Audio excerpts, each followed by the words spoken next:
Oh, by request ninyo na vlog guys, ang Davao to Malita vlog. On board Norbeli June Bus 3316. At paalis na po tayo sa Ecoland Terminal. Shoutout nga pala kay Joseph Mamitis, yung ating kaibigan dispatcher dyan sa Norbeli June Transit.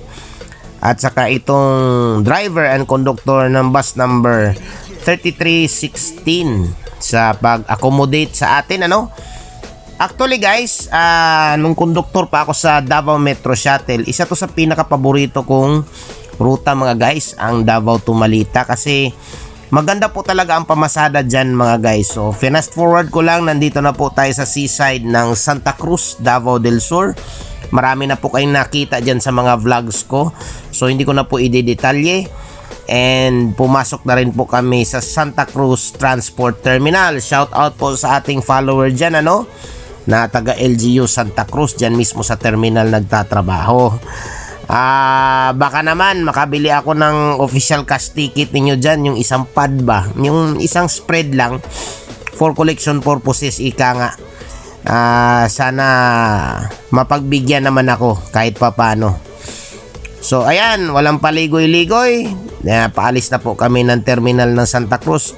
Mag-vlog po pala tayo dyan sa mga modern PUVs mga guys. So sakyan po natin sila isa-isa, itong mga cooperatives na ito. Hopefully soon mga guys. So fast forward ulit. Parating na po kami nito sa terminal ng Digos City, dito sa Super Highway or Diversion Road ng Digos, Davao del Sur. So at that time mga guys, kasi Wednesday, rest day ko kasi yan sa trabaho, medyo matumal kasi yung pamasada, so nag-interval po talaga sila ng sagad 30 minutos.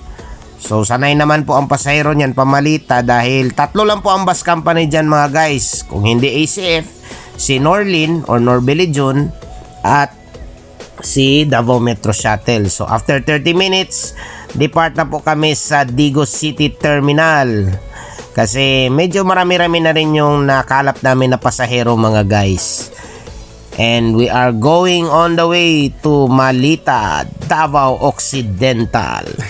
Dati guys, as additional info, merong biyahe daw dyan ang Yellow Bus dati. I think in the mid-80s yata, kasi nung 90s wala na eh. Nung 90s, nung kabataan ko, hindi pa uso yung camera noon at medyo mahal pa po talaga. Siniserve po yan ng Villaricar Bus. Ang may-ari po niyan ay taga, if not mistaken, taga Padada yata. And then yung mga De Mafeliz family dito sa bandang Banay-Banay, Davao Oriental. Kasi very rich ang history niyan mga guys, ang Villaricar. Taken back to the roots of the formerly Villa Bus, yung mga Villarta. So alam na mga veterans ng mga taga Davao del Sur kung taga saan sila, and then ano yung kumpanya nila. Parang bachelor yan siya in the 60s and 70s mga guys. Napakaraming ruta. Hindi nga lang yata napasok nila ang Cagayan de Oro. Yung pinakamalayo nilang ruta sa norte is Butuan City from Davao. So yun, nandito na po tayo sa Diversion Road or Super Highway ng Digos. Ayan po yung garahe ng Centramco, and patsamba din merong bus ng Corieso. School bus po nila yan mga guys. So shout out sa drivers niyan.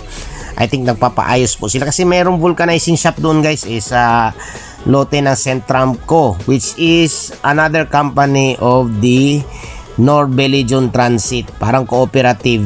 So open membership po yan mga guys. Kung gusto nyo sumali sa kanilang cooperative, mag savings, pwede po kayong pumunta dyan mga guys. Yan din ang plano ko very soon, mag-invest sa isang transport cooperative.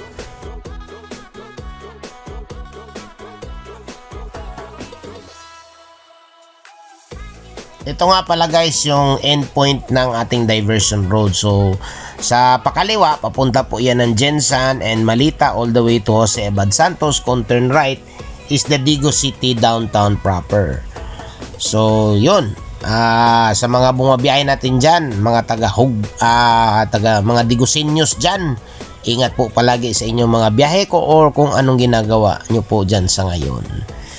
So ito guys, ito po ay portion ng Maharlika Highway. And then, o nga pala, meron pala tayong konting advice, itong daan na to, which is part of Barangay Balutakay, doble ingat po tayo dyan mga guys, kasi may nakikita po tayong mga videos na mga sasakyan na na-aksidente dahil madulas yung daan, lalo na pag bago lang yung pagpatak ng ulan, medyo nagkakaroon ng hydroplaning. Ingat po palagi sa pagdaan dyan mga guys. Wala namang nagmamadali, slow down lang po tayo kasi kahit anong bago ng gulong natin, pag hydroplaning po ang kalaban, ibig sabihin yan madulas po yan. So hindi po magkakaroon ng traction yung ating mga gulong mga guys. Hindi po ako driver guys ha. Nakikita ko lang din yung mga ganyang information sa Facebook, sa Discovery Channel, at saka mga kahit anong mga media, kasi it is important naman, hindi naman yan siya marites mga guys So ayan, may nakikita po kayong sagingan on your left. This is the matagal ng plantasyon ng Cavendish banana ng Lapanday. So ito yung south operations nila sa bandang Hagonoy, Davao del Sur. So hindi na po ito Digos mga guys, banda na po ito ng Hagonoy.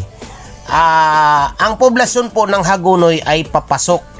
Meron po siyang dalawang junction. Yung unang junction nandito sa may hindi pa makarating ng tulay ng Gihing.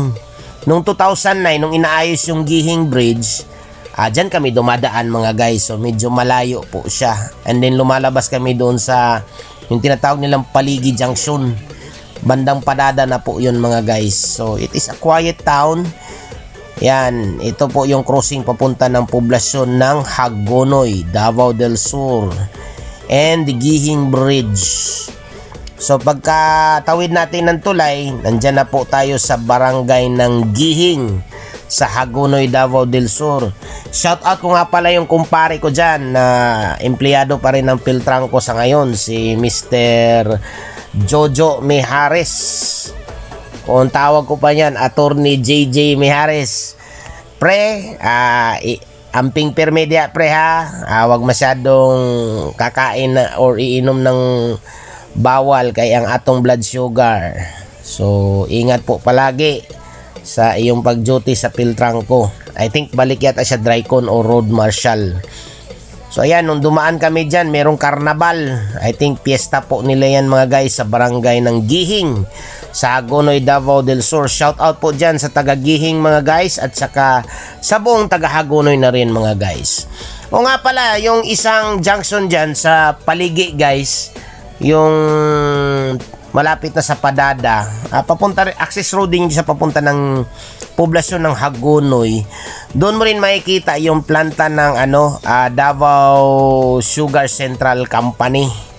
Na-amaze pa rin ako hanggang ngayon makakita ng sugar milling na planta guys, kasi sa totoo lang, bakit kaya napaka-grabe ang usok na iniimit niyan? Ewan ko, ganyan siguro pagluto ng saging, ng asukal, sorry. Ayan na po yung Paligi Junction mga guys.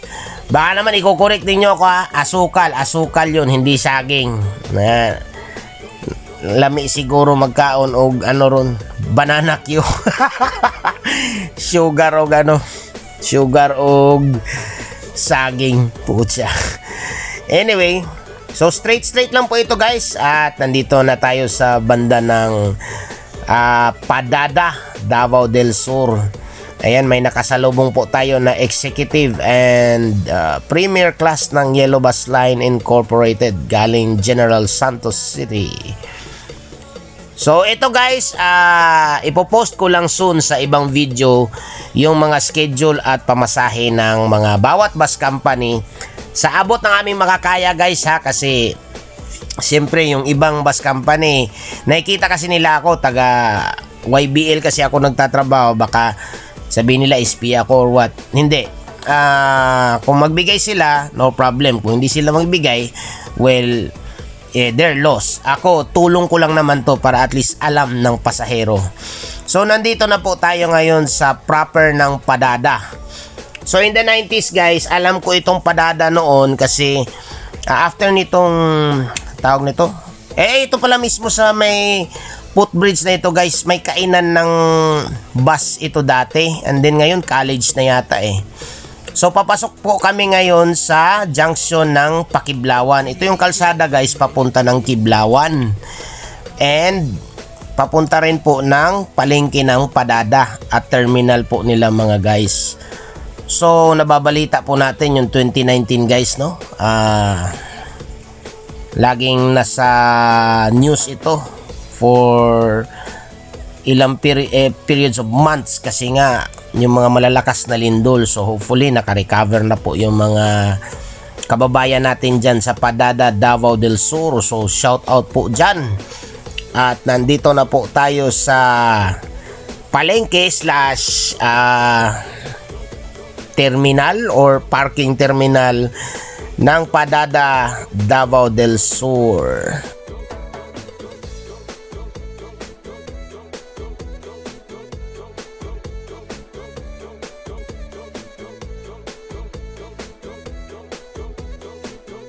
Actually guys, napafascinate talaga ako makita ng mga yung resibo or ticket ng mga binabayad natin sa terminal.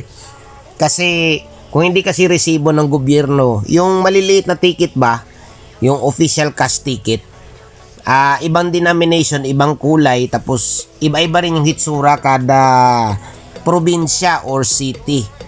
So sa mga driver ng utility bus or van dyan, na mga followers natin, PM nyo ako kasi bumibili po ako ng mga ganyan kasi bukod sa collection ko, ginagamit ko po yan pang swap sa abroad.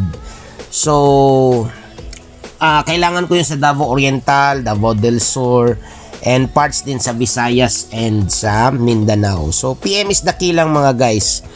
So nandito pa rin po tayo sa Maharlika Highway, papunta na po tayo ng Sulop. So yung straight na kalsada dyan guys, if not mistaken, may mga kainan dyan noon na pinaghintuan ng yellow bus line.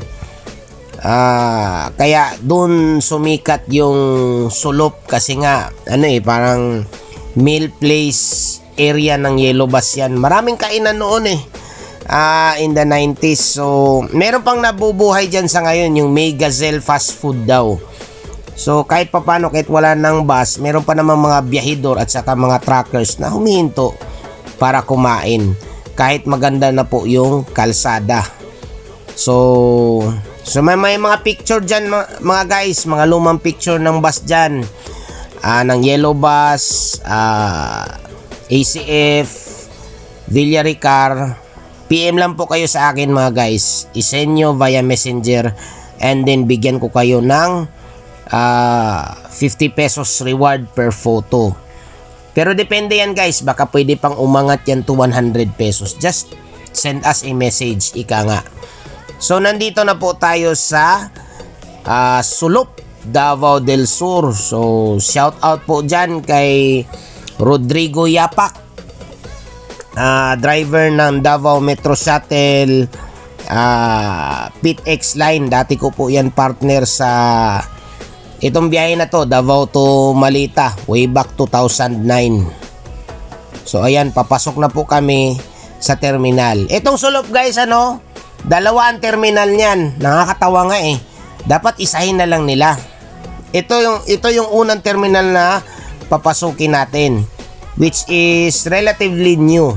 Nandito po ito sa kanilang, I think quote unquote, parang supermarket nila, yung market center ika nga. Ayan ang unang terminal, Sulop Overland Transport Terminal. Mahilig sila sa anong klaseng green ito, parang I don't know, hindi ako masyado familiar sa mga colors mga guys basic color lang, basta blue green siguro or what. Anyway, hindi naman kami nagtagal dyan. Ang focus talaga namin na terminal is yung pangalawa, which is doon sa Crossing Utsenta. Bakit nga pala tinawag na 80 guys? Kasi sa kilometer post noon, 80 kasi yan or number 80 yung junction. Kaya pinangalanan nila yung junction na yan between Malita and Jensan to crossing 80. Hindi lang masyadong malayo guys, malapit lang talaga. Pero kung titingnan mo sa actual, hindi siya 80 kasi ang sulop 72 eh. Tapos yung crossing 80, ang punching nila ng ticket sa kilometer post is 74. Relatively 2 kilometers lang mga guys. So hindi naman talaga perfect ang pag-ano ng distansya guys, kasi syempre with the technology naman guys eh. So ayan po yung crossing 80 sulop, and papasok tayo doon sa kaliwa. So stay tuned for part 2 of this video mga guys, from sulop to Santa Maria.